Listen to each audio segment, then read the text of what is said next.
പൊളിയാടാ കേട്ടാ, മലയാളി പൊളിയാടാ എന്ന് സ്വയം പറഞ്ഞ് അഭിമാനിക്കുന്ന മലയാളികൾക്ക് എന്റെ മോണാക്റ്റിലേക്ക് സ്വാഗതം. പുരോഗമനത്തിന്റെ അത്യുന്നതങ്ങളിൽ നിൽക്കുന്ന കേരളത്തിലെ പുരോഗമന ഭവനങ്ങളിലേക്ക് ഒരു തിരിഞ്ഞു നോക്കാം. അമ്മേ അമ്മേ, എന്താ മോളെ, എന്താ പറ്റിയത്? സ്കൂളിൽ നിന്ന് വരുന്ന വഴിക്ക് ഞാൻ മനുവേട്ടനെ കണ്ടു. മനുവേട്ടന്റെ കൂടെയാ ഞാൻ വീട്ടിലേക്ക് പോകുന്നത്. വരുന്ന വഴിക്ക് മനുവേട്ടൻ എന്നെ ബാക്ക് ടച്ച് ചെയ്തു. നീ എന്തുണ്ടാക്കാനാണ് അവന്റെ ഒപ്പം കയറി പോകുന്നത്? തല്ലല്ലേ അമ്മേ, മനുവേട്ടൻ അമ്മയുടെ ചേട്ടന്റെ മകനല്ലേ, സ്വന്തം ചേട്ടനായതുകൊണ്ടല്ലേ ഞാൻ കൂടെ പോകുന്നത്. ആ പിള്ളേര് പലതും കാണിക്കും. നിങ്ങൾ പെൺപിള്ളേര് വേണം അടങ്ങി ഒതുങ്ങി നടക്കാൻ. ഇനി നീ ഇതാരോടും പറയാൻ നിൽക്കണ്ട. കുടുംബത്തിനാ നാണക്കേട്. എന്റെ സാറേ, എന്റെ നാടിന്റെ പുരോഗതി കാണുമ്പോ ചുറ്റുമുള്ളതൊന്നും കാണാൻ പറ്റില്ല അല്ലേ സാറേ? എന്റെ നെഞ്ചാകെ നീയല്ലേ, എന്റെ ഉന്മാദം നീയല്ലേ, നിന്നെ അറിയാതുള്ളു നിറയാൻ ഒഴുകി ഒഴുകി ഞാൻ. മോനെ, നീ എന്താ നമ്മുടെ കുടുംബത്തെ കുറിച്ച് ആലോചിക്കാത്തത്? അവളെങ്ങാനും ഈ വീട്ടിൽ കയറിയ എല്ലാത്തിനെയും കൊന്ന് ഞാനും ചാവും. നാട്ടുകാരുടെ മുന്നിൽ കോമാളിയാവുന്നതിനും ഭേദം നല്ലത് അതാ. ഇനി നിന്റെ ഉദ്ദേശം അതാണെങ്കിൽ നീ ഇപ്പം ഈ വീട്ടിൽ നിന്ന് ഇറങ്ങിക്കോ. പൊയ്ക്കോ ഈ വീട്ടിൽ നിന്ന്.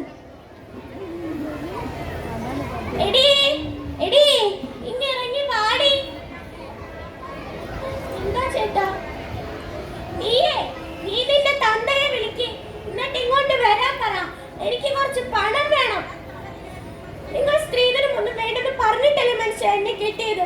പിന്നെ നിങ്ങൾ എന്തിനാ എപ്പോഴും ഇങ്ങനെ പൈസ ചോദിക്കുന്നത്? നല്ല വീട്ടിലെ ആമ്പിള്ളേരൊന്നും സ്ത്രീധനം മേടിക്കാറില്ല. നീ നിന്റെ തന്തയോട് പറ എനിക്ക് കുറച്ച് പൈസ തരാൻ. നല്ല വീട്ടിലെ പെണ്ണുങ്ങൾക്കൊക്കെ മാതാപിതാക്കൾ എന്തെങ്കിലുമൊക്കെ കൊണ്ടു കൊടുക്കും. നിന്റെ തന്ത എന്ത് കൊണ്ടമാണ് ഇവിടേക്ക് തന്നിട്ടുള്ളത്? ഇനി നിങ്ങൾ എന്നെ അടിച്ചാൽ ഞാൻ തിരിച്ചടിക്കും. നീ എന്നെ അടിക്കാറായോടി?